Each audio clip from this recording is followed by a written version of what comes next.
Forkompimda, pimpinan DPRD Provinsi Nusa Tenggara Timur, para bupati, wali kota, seluruh peserta apel ulang tahun Provinsi Nusa Tenggara Timur yang ke-64 yang saya cintai, saya banggakan. Hari ini kita memilih sebuah tempat di pelosok Pulau Sumba untuk kita melaksanakan apel dalam memperingati hari ulang tahun Provinsi Nusa Tenggara Timur yang ke-64. Tempat ini tempat yang sangat indah dan juga menjadi sebuah titik pertumbuhan ekonomi yang disumbangkan kepada pertumbuhan ekonomi Nusa Tenggara Timur hari ini. Kita tahu bahwa semangat untuk founding fathers kita, pendiri Provinsi Nusa Tenggara Timur, untuk membentuk daerah otonom baru yang terpisah menjadi provinsi sendiri. Tentunya cita-citanya untuk membangun masyarakat NTT yang mandiri. Mandiri artinya bisa makan sendiri, bisa sekolah anaknya sendiri, bisa belanja kebutuhannya sendiri. Dalam perjalanan itu kita terus bekerja. Mulai dari gubernur pertama sampai dengan saat ini, semua kita memberikan pikiran, tenaga, perhatian, dedikasi untuk membangun provinsi yang kita cintai. Selama saya dengan Bapak Yosef Naisoy menjadi gubernur dan wakil gubernur di provinsi ini tanggal 5 September 2018. Saya mengamati, mencermati sungguh-sungguh bahwa provinsi ini miskin bukan karena dia tidak mempunyai atau tidak memiliki sumber daya yang cukup. Khususnya banyak orang merasa bahwa NTT tidak memiliki sumber daya alam yang memadai untuk dipakai dalam rangka mengangkat harkat dan martabat provinsi ini. Setelah saya menjadi gubernur, kami lihat bahwa provinsi ini kaya sekali. Sangat kaya provinsi ini. Tapi orang untuk memahami kekayaan itu, orang harus punya kecerdasan, punya pengetahuan, punya kemauan, punya keberanian untuk melaksanakannya. Dan sekarang terus kita akan menggerakkan itu. Supaya cara berpikir kita, slogan NTT hari ini yang digagas oleh Victory Jones adalah NTT bangkit menuju sejahtera. Bangkit apa itu bangkit? Bangkit cara berpikir, bangkit cara kerja, berpikir yang sempit, berpikir punya uang, ini uangnya terbatas. Nah, itu cara berpikir orang miskin. Kalau tanya orang-orang yang miskin itu, kalau dia start dari uang. Ciri khas orang miskin itu di situ. Ciri khas orang kaya, orang berpengetahuan, starting dari sebuah pembangunan besar datang dari gagasan, datang dari ide, datang dari visi untuk membangun harapan baru, harapan besar, baik bagi dirinya dan bagi sesama. Khusus untuk membangun provinsi ini, terus mendorong para kepala dinas, bupati, wali kota, seluruh Forkompimda, lembaga-lembaga keagamaan, lembaga-lembaga adat, untuk kita melakukan kolaborasi. Tidak boleh kerja sendiri. Saya menjadi gubernur, saya lihat, wah ini provinsi yang miskin karena ya, cara berpikirnya itu sendiri-sendiri. Di kantor gubernur saja tidak ada kolaborasi antara pertanian, peternakan, industri. Itu 3 hal yang penting saja. Hari ini saja kita sudah mulai tapi belum maksimal. Seperti tadi kita lihat laporan Bupati Sumba Barat Daya. Kalau 60 ribuan hektar itu, limbahnya itu juga dapat dimanfaatkan untuk peternakan kita. Namanya TJPS. Tanam jagung panen sapi adalah sebuah program kolaborasi. Untuk bagaimana melakukan kolaborasi antara industri untuk manage, mengatur agar limbah pertanian itu dapat dipakai oleh peternakan dan pertanian, peternakan, industri dapat bekerja sama sehingga seluruh limbah pertanian di Nusa Tenggara Timur dapat terpakai, diurus dengan baik sehingga musim kemarau di saat paceklik kita mampu memberikan protein yang cukup kepada seluruh ternak kita.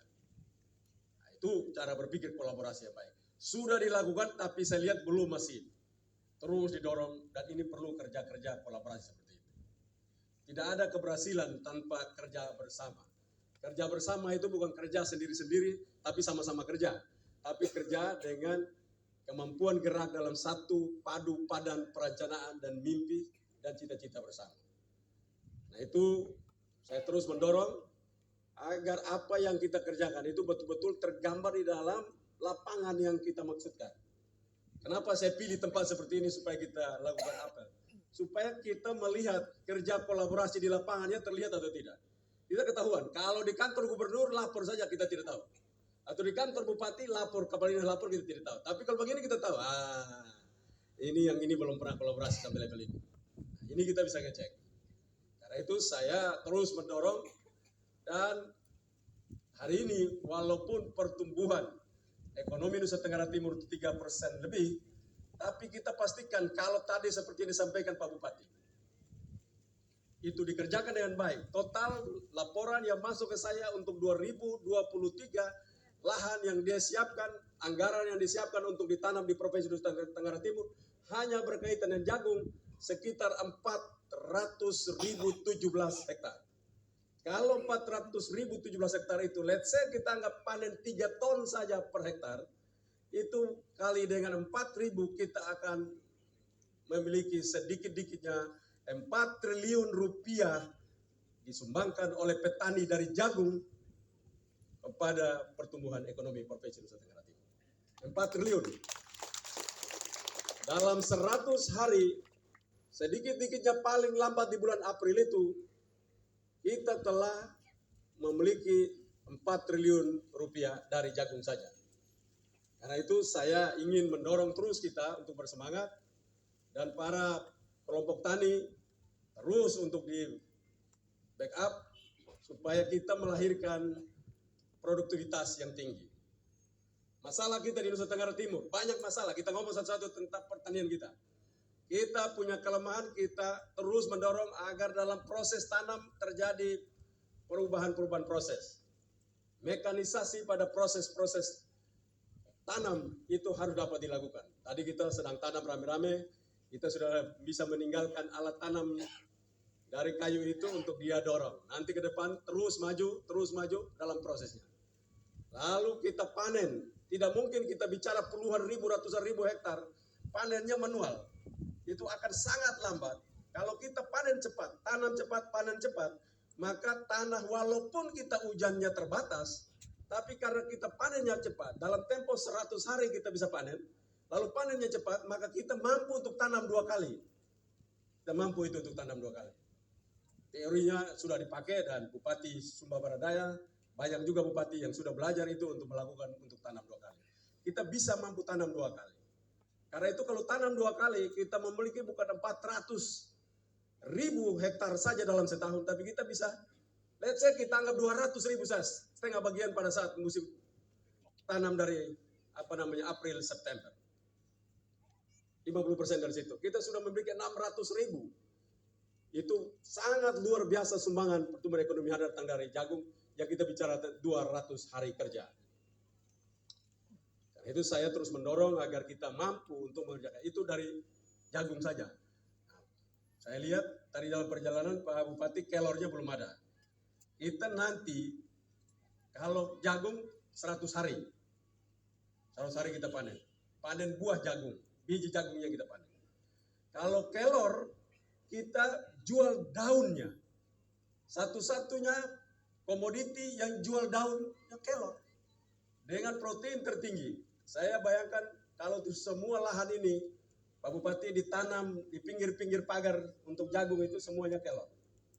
Itu akan sangat memberikan bantuan terbesar. Kenapa? Karena kita nanti Indonesia lambat atau cepat akan ada kebijakan untuk seluruh ibu hamil, ibu menyusui, anak-anak kurang gizi, makanan tambahan akan datang dari kelor. Saya pastikan itu. Kalau itu maka kita belum mampu untuk mengisi kebutuhan-kebutuhan itu secara nasional. Belum mampu. Kita punya kebutuhan NTT saja pasti belum bisa. Karena itu saya mendorong 1 kilogram daun mentah berapa harganya Pak Kasrem? Rp5.000. Itu Kasrem yang janji, bukan gubernur. Betul Kasrem? Rp5.000 betul? Nah, Rp5.000. Jagung 4.000 sudah ada kan? Ini Rp5.000 basah. Jadi kalau 5.000 itu, kalau punya 1.000 pohon, berarti kita 1 pohon rata-rata dia menghasilkan 3 kilogram daun basah dalam panen sekitar 1 bulan. Nah, lalu dia berdaun lagi. Itu artinya bahwa kalau 1.000 berarti kita mampu untuk bisa dapat 15 juta. 15 juta dalam sebulan. Kalau punya 1.000 pohon, artinya itu kita tidak akan miskin lagi karena kita punya 15 juta rupiah per bulan. Biasanya kalau kita ke Honolulu, kalau kita lewat di Honolulu, negara bagian Amerika, itu kalau kita lihat ada pohon kelor tertanam di depan rumah seseorang, itu pasti orang Filipina. Saya selalu tanya mereka, mengapa kamu tanam pohon kelor? Mereka jawab, itu pesan bagi siapapun melewati tempat ini bahwa di dalam rumah ini tidak pernah kekurangan protein. Jadi kelor itu kasih pesan kepada siapapun yang lewat, pesan bahwa di dalam rumah ini tidak berkekurangan protein. Kita harapkan di seluruh Nusa Tenggara Timur, habis kita apel dari tempat ini, semua kita harus memiliki itu. Karena begitu punya kelor nanti kerjasama dengan Dandim dan Danramil setempat. Semua kita terlibat, kita akan siapkan mesin pengering, kita juga siapkan untuk penepung sehingga dia punya tepung lalu dijual. Kalau 1 kilogram tepung harganya kira-kira berapa itu, Kasren? 100.000 begitu ya? 100.000 rupiah. 100.000 per kilogram dengan tepung kita jual tepung. Jadi kekayaan Nusa Tenggara Timur baru aspek 2 ini, 2 komoditas saja kita sudah kaya luar biasa. Dari 2 komoditas sudah kaya luar biasa. Dari mana kita miskin? Karena kita tidak mengerjakan kekayaan kita. Panas luar biasa, cuma celaka. Kita ini kan hobi tidak hobi panas. Saya sengaja pilih begini supaya kita enak berhukum. Saya mau ngomong 2 jam saja. Jadi bagus sekali kita rendam kita 2 jam. Kalian jangan pikir saya mau ngomong cepat-cepat. Lama saya omong. Ini baru pertanian soalnya. Nanti sampai kesehatan mungkin kemungkinan di jam 1 itu kita selesai. Jadi supaya kita nikmati dulu panas ini. Jangan pikir-pikir gubernur ini lama. Pasti lama. Jangan. Kalian jangan berdoa cepat karena ini lama betul ini. Nah, itu baru kita dari 2 komoditi. Baru datang dari 2 komoditi. Pertanian saja. Kita bicara lagi kita punya peternakan kita. Dan Sumba salah satu, kenapa pun ini pulau penyumbang kemiskinan terbesar bagi provinsi ini. Ini pulau ini. Nomor 1 Sumba Tengah, nomor 2 Pisaburejo sedikit. Ini pulau kecil tidak apa-apa. Lari kembali lagi Sumba Timur. Sumba Timur, Sumba Tengah, Saburejo. Nah, jadi Sumba Timur, Sumba saja kita ngomong, Sumba Tengah, Sumba Timur, Sumba Barat, Sumba Daya. Mereka lengkap di dalam penyumbang terbesar.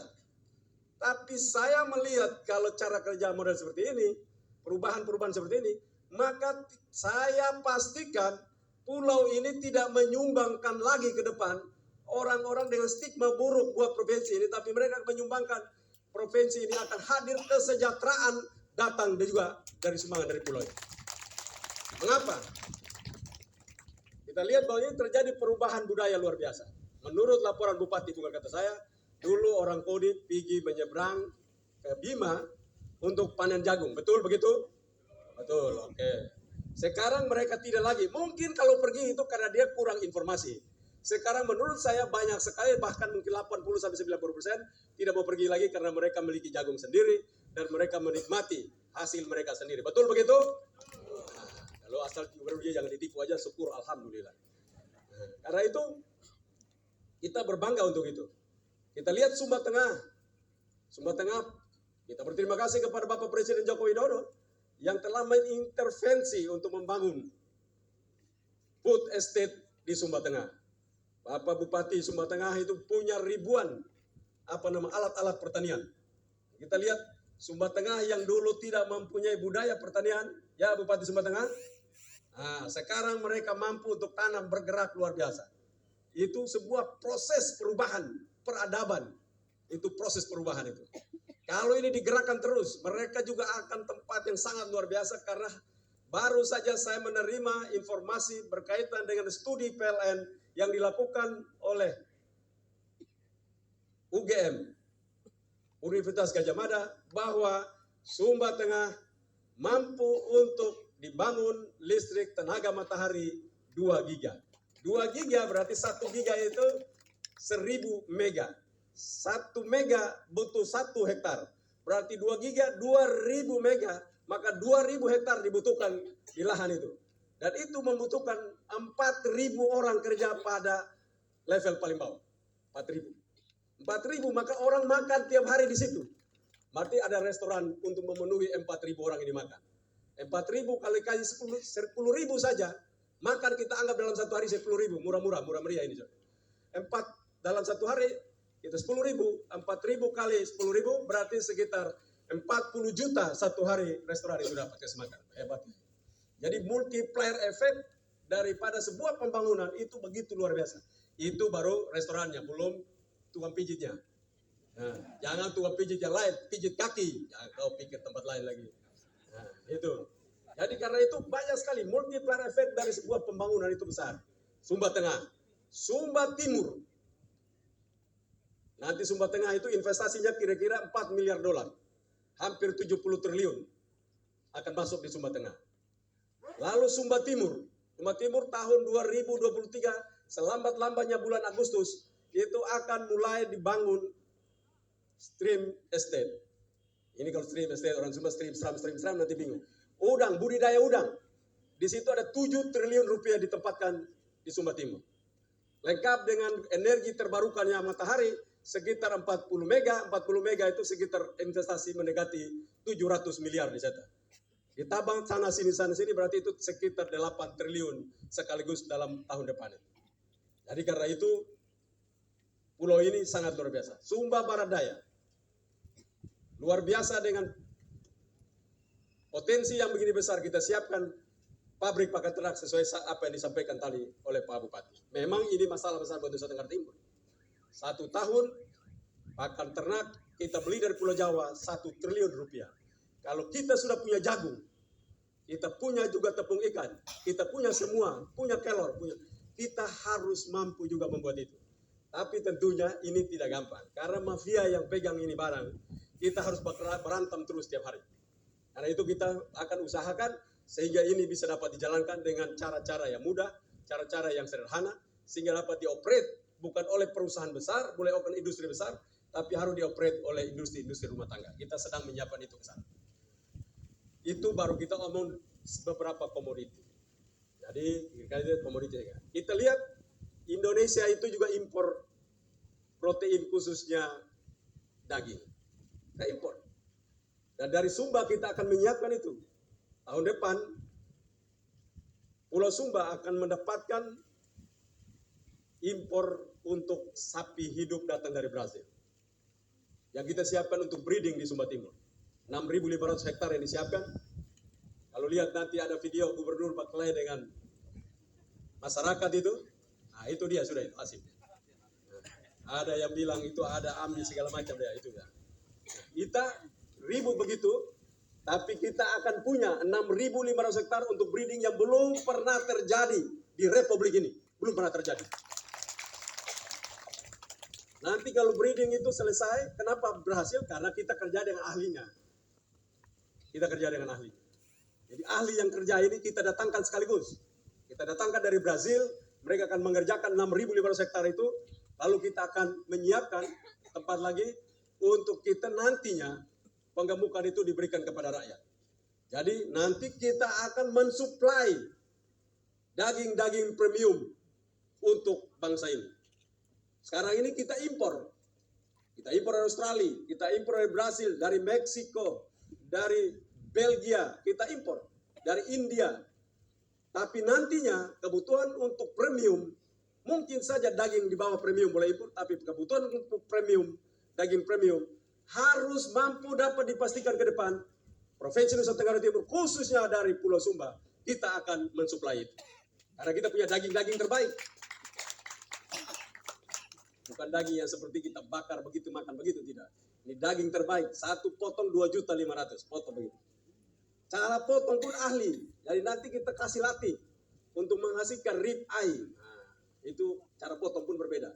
Potong sapi pun berbeda, ini harganya pun berbeda setiap potongan. Nanti itu diajarkan, kita hadirkan orang untuk mengajarkan itu dengan baik. Sekarang dalam proses untuk menuju ke sana. Memang ini tidak bisa bim salah bim. Mengerjakan sebuah pembangunan dalam proses-proses itu tidak bim salah bim. Fondasi, cara berpikir jadi rubah, mindsetnya, peradabannya, semua kita rubah. Supaya mereka baru kita lahan saja sudah baklai. Belum baru lahan saja. Tapi sekarang syukur sudah selesai, kita akan maju terus untuk membangun itu bertahap demi bertahap. Kita sangat luar biasa. Kita juga tahu bahwa Nusa Tenggara Timur ini panasnya luar biasa. Lautnya luar biasa. Kita memiliki pantai yang cukup luas. Indonesia mengimpor 1 tahun, mengimpor 3,7 juta metrik ton garam. Datang dari berbagai-bagai negara. Australia, China, kita memilikinya. Dan sekarang kita telah mengerjakan itu. Kita mengerjakan garam kita. 3.000 hektar di Teluk Kupang. Bupati Malaka telah menyiapkan berapa Bupati Malaka? 10.000 itu janji. Kira-kira tahun depan itu berapa? 5.000 hektar. 5.000 ini bukan Bupati kerja sendiri. Kalau kerja sendiri nggak berhasil ya. Bupati ini kenapa saya meyakini berhasil? Karena dia bekerja sama dengan kementerian yang memiliki potensi dan kemampuan untuk mereka mampu membuat itu jadi. Jadi saya pastikan 5.000 hektar itu jadi karena seluruh anggaran dan kemampuan kita telah memahami sekarang.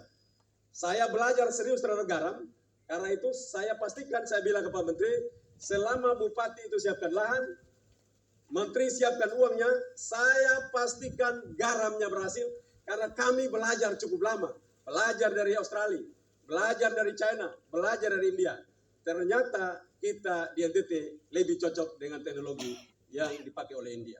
Kita belajar, jadi hari ini kita bisa tahu. Kita bisa kerjakan itu dengan baik, tidak perlu belajar lagi, karena kita sudah terbiasa hitung arah angin, matahari, segala macam kita tahu kedudukan dan garam itu berhasil.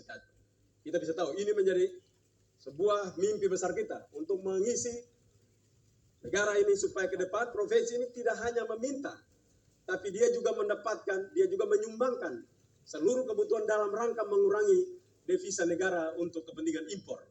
Kita harus mampu itu. Karena impor itu membuat kita tergerus devisa negara kita. Kita tahu bahwa baru saja juga Menteri Perikanan hadir di Nusa Tenggara Timur untuk panen budidaya ikan kerapu. Menurut Dirjen budidaya dan pengusaha yang dibawa untuk membeli ikan kerapu itu, belum pernah dia melihat ikan sebanyak itu di Republik ini. Belum pernah dilihat. Kita bersyukur untuk itu. Belum pernah ada menurut mereka melihat ikan sebanyak itu. Memang ikannya cukup banyak.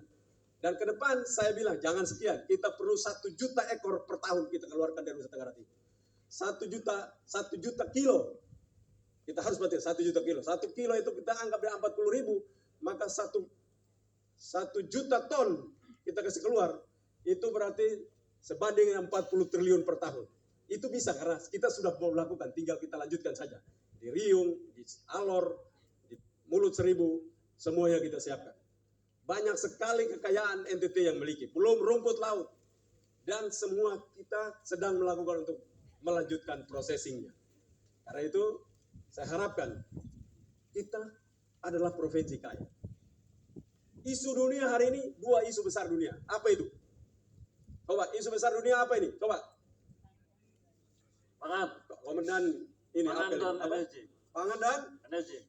pangan dan energi. Ini isu besar dunia. Pangan, energi. NTT memiliki dua-duanya, berlimpah. Pangan berlimpah, energi khususnya renewable energy berlimpah. Matahari, angin, arus laut, panas bumi. Kita memiliki itu. Karena itu kita harus punya keyakinan bahwa satu saat provinsi yang kita cintai yang hari ini oleh sebagian masyarakat Indonesia memandang sebelah mata, kita mampu ke depan kita akan memutuskan, kita akan membuat mereka tercengang bahwa provinsi ini penyumbang kekayaan buat negara ini. Kita pastikan itu. Dan saya melihat itu, ini provinsi yang paling kaya dalam republik ini. Tidak ada yang lawan. Mengapa? Karena kalau isunya energi, dan khususnya renewable energy, energi baru terbarukan, maka ini negara yang paling banyak energi matahari ada di mana? Sumba Tengah. Sumba secara keseluruhan, habis Sumba Tengah terutama. Secara keseluruhan Sumba. Iridiasi matahari tertinggi, makanya kita berdiri begini. Sekarang jam berapa itu? 9 ada? Jam 10. Ya, jam 10 saja dia rasa enak betul. Nanti kalau jam 12 dia hitam benar. Nah, itu uang semua. Jadi jangan marah-marah panas. Kita terima kasih sambil berdiri. Terima kasih Tuhan, kasih kami panas yang luar biasa. Ini uang semua. Jangan marah-marah, ini panas mati. Itu orang Tuhan bilang, memang saya taruh satu kali minggu kita putar. Ya kita berterima kasih sama Tuhan. Jadi berdiri begini, menikmati, terima kasih Tuhan. Panas hebat, uang banyak. Nah begitu. Panas hebat, uang banyak. Nah karena itu kita lihat, kita akan mampu. Pulau Sumba memiliki 10 giga. 10 giga kita pakai, let's say kita pakai 5 saja. 5 kita kirim ke Singapura. Pasti satu saat kita bisa ekspor. Walaupun hari ini ada, tapi satu saat kita ekspor. Kita mampu juga untuk ekspor. Untuk kita kirim ke... Hari ini Darwin sedang memproses untuk mereka punya tenaga matahari dijual ke Singapura. Gubernur Nusa Tenggara Timur belum setuju menandatangani kabel itu lewat daripada perairan Nusa Tenggara Timur. Kita belum tanda tangan karena Sumba belum jadi. Nanti kalau Sumba sudah jadi, kita tanda tangan itu barang. Karena kita juga sudah punya itu barang. Tapi kalau belum punya, jangan tanda tangan orang punya. Nah itu gak bagus itu. Nah karena itu, dari Darwin saja bisa jual sampai ke Singapura. Darwin di Singapura dengan Sumba ke Singapura, mana lebih dekat? Sumba. Ya Sumba lebih dekat. Mereka saja mau pisah, kita tidak mau. Kita siapkan itu. Karena itu kita kaya luar biasa. Ini daerah kaya luar biasa. NTT itu sangat kaya. Mulai dari Flores Barat sampai Flores Timur. Kayanya luar biasa. Kita kalau di pulau yang paling bangga itu kalau gitu. Orang Flores itu, bupati-bupati Flores kalau terlihat Sumba ini mereka sengaja puji-puji. Padahal mereka mati. Ya ini apa ini. Kami udah jauh kami. Dalam hati mereka, cuma mereka tidak pernah ngomong. Takut orang Sumba kalau begitu-begitu pedangnya keluar kan. Orang juga diam-diam saja. Tapi kita tahu bahwa ini